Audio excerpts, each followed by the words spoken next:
SK Super TMT, the long life TMT.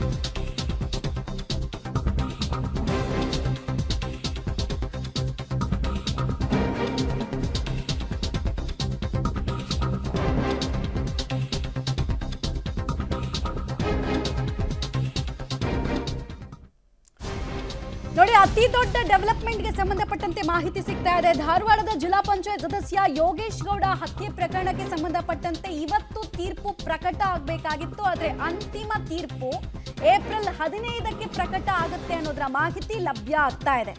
ತೀರ್ಪು ಕೆಲ ದಿನಗಳ ತನಕ ಮುಂದೂಡಲ್ಪಡ್ತಾ ಇದೆ. ಅಂದ್ರೆ ನಾವು ಡೇಟ್ ಕೊಡ್ತೀವಿ ಅಂತ ಕೋರ್ಟ್ ಕೊಟ್ಟಿದೆ, ಡೇಟನ್ನು, ಹೊಸ ಡೇಟನ್ನು. ಏಪ್ರಿಲ್ 15ಕ್ಕೆ ತೀರ್ಪಿನ ಆದೇಶವನ್ನ ಕೊಡೋದಾಗಿ ಕೋರ್ಟ್ ಹೇಳಿದೆ.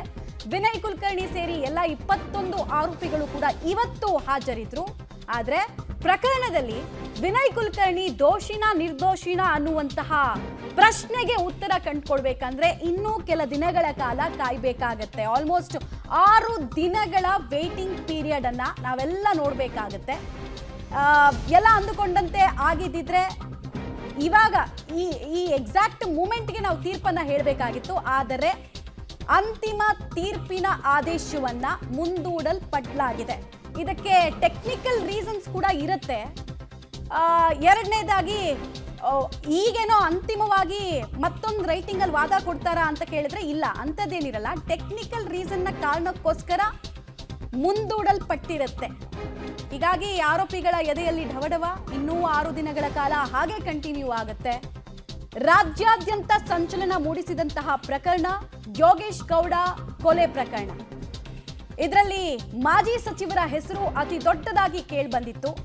ಇನ್ಫ್ಯಾಕ್ಟ್ ಯೋಗೇಶ್ ಗೌಡ ಅವರ ಕುಟುಂಬಸ್ಥರು ಡೇ ಒನ್ನಿಂದ ಆರೋಪ ಮಾಡ್ಕೊಂಡು ಬರ್ತಾ ಇದ್ದಂತಹ ಪ್ರಕರಣದಲ್ಲಿ ನ್ಯಾಯ ಯಾವ ರೀತಿ ಸಿಗುತ್ತೆ ಅನ್ನುವಂತಹ ಪ್ರಶ್ನೆ ಇತ್ತು.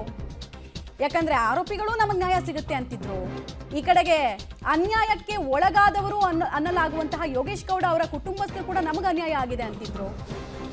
ಇನ್ನೇನಿದ್ರು ನಾವು ಏಪ್ರಿಲ್ 15ನೇ ತಾರೀಕು ತನಕ ಈ ತೀರ್ಪನ್ನ ನಿರೀಕ್ಷೆ ಮಾಡಬಹುದು.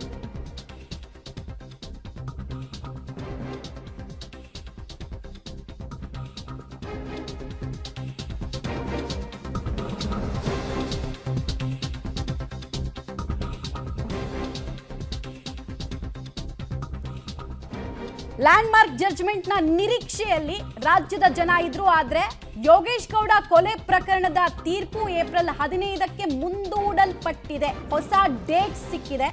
ಇದು ಫೈನಲ್ ಡೇಟ್ ಅಂತ ಹೇಳಲಾಗ್ತಾ ಇದೆ. ಡೀಟೇಲ್ಸ್ ಕೊಡ್ತಾರೆ ಉಮೇಶ್. ಏನಕ್ಕೆ ಹೊಸ ಡೇಟ್ ಸಿಕ್ತು ಅಂತ? ಏನಾದರೂ ಟೆಕ್ನಿಕಲ್ ಪ್ರಾಬ್ಲಮ್ ಅಥವಾ ಏನಂತ?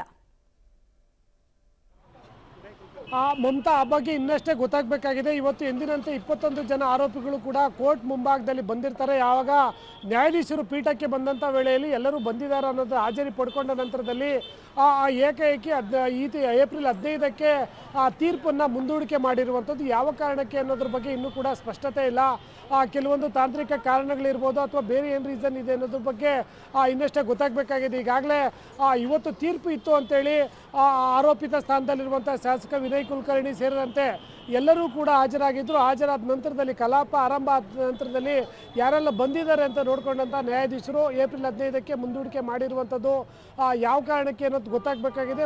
ಈಗ ಏಪ್ರಿಲ್ 15ಕ್ಕೆ ತೀರ್ಪು ಪ್ರಕಟ ಆಗಲಿದೆ. ಒಂದು ವೇಳೆಯಲ್ಲಿ ಆ ಪ್ರಕಟ ಆದರೂ ಕೂಡ ಆ ತೀರ್ಪಿನ ಸಾರಾಂಶ ಏನು ಅಂದರೆ ಎಷ್ಟು ಶಿಕ್ಷೆ ಪ್ರಕಟ ಏನು ಅಥವಾ ಖುಲಾಸೆ ಆಗ್ತಾರೆ ಅನ್ನೋದು ಕೂಡ ಏಪ್ರಿಲ್ 15ಕ್ಕೆ ಹೋಗಿರುವಂಥದ್ದು. ಈಗ ಆರೋಪಿತ ಸ್ಥಾನದಲ್ಲಿರುವಂಥ ಕುಟುಂಬಸ್ಥರು ಕೂಡ ಆರೋಪಿಗಳು ಎಲ್ಲರೂ ಕೂಡ ಕೋರ್ಟ್ ಮುಂದೆ ಹಾಜರಾಗಿದ್ದರು. ಅವರೆಲ್ಲ ಈಗ ಹೊರಗಡೆ ಬಂದ ನಂತರದಲ್ಲೇ ಒಂದಷ್ಟು ಮಾಹಿತಿಗಳು ಹೊರಗಡೆ ಬರಬೇಕಾಗಿದೆ. ಮತ್ತು ಯಾವ ಕಾರಣಕ್ಕೆ 15ಕ್ಕೆ ಮುಂದೂಡಿಕೆ ಆಯಿತು ಅನ್ನೋದು ಕೂಡ ನಂತರದಲ್ಲೇ ಗೊತ್ತಾಗಬೇಕಾಗಿದೆ. ಮಮತಾ, ಈ ಇಡೀ ಪ್ರಕರಣ ರೈಟ್ ಧನ್ಯವಾದ ತಮ್ಮೆಲ್ಲ ಮಾಹಿತಿಗಾಗಿ ಉಮೇಶ್. ಒಟ್ಟಿನಲ್ಲಿ ಇಡೀ ಪ್ರಕರಣದಲ್ಲಿ ಒಂದು ಕುತೂಹಲ ಇದ್ದಿತ್ತು, ಇವತ್ತು ತೀರ್ಪು ಪ್ರಕಟ ಆದರೆ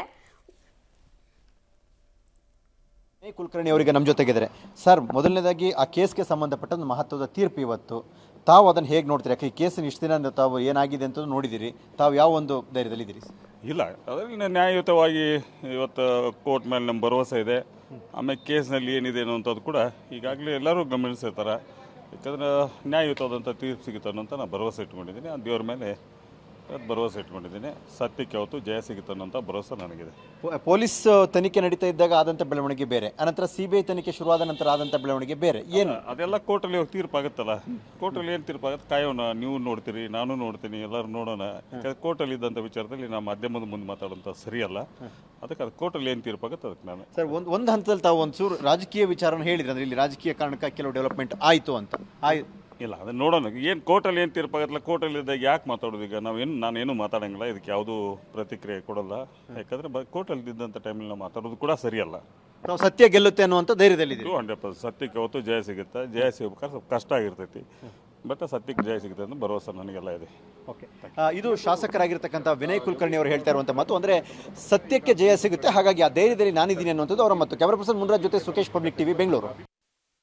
ಅಂತಿಮ ತೀರ್ಪಿಗೆ ಹೊಸ ಡೇಟ್ ಸಿಕ್ಕಿದೆ, ಏಪ್ರಿಲ್ 15ನೇ ತಾರೀಕು. ಇನ್ನೊಂದು ಕಡೆಗೆ ಇಡೀ ಪ್ರಕರಣ ಜಮೀನು ವ್ಯಾಜ್ಯದಿಂದ ಶುರುವಾದಂತಹ, ಬೆಳಕಿಗೆ ಬಂದಂತಹ ಪ್ರಕರಣ ರಾಜಕೀಯ ದ್ವೇಷದ ತನಕ ಬಂದು ನಿಲ್ತು. CBI ತನ್ನ ಚಾರ್ಜ್ ಶೀಟ್ನಲ್ಲಿ ಉಲ್ಲೇಖಿಸಿದಂತಹ ಅಷ್ಟೂ ಅಂಶಗಳನ್ನು ಪ್ರಾಸಿಕ್ಯೂಷನಲ್ ಕನ್ವಿನ್ಸ್ ಹೆಂಗೆ ಮಾಡುತ್ತೆ ಅನ್ನುವಂತಹ ಕುತೂಹಲ ಒಂದು ಉಳ್ಕೊಳ್ತಾ ಇದೆ. ಹಾಗೆ ಒಂದು ವೇಳೆ ದೋಷಿ ಅಂತಾದರೆ ಶಿಕ್ಷೆಯ ಪ್ರಮಾಣ ಎಷ್ಟು ಅನ್ನುವಂತಹ ಕುತೂಹಲ ಕೂಡ ಇದೆ. ಬಟ್ ನೋಡೋಣ ಏನಾಗತ್ತಂತ.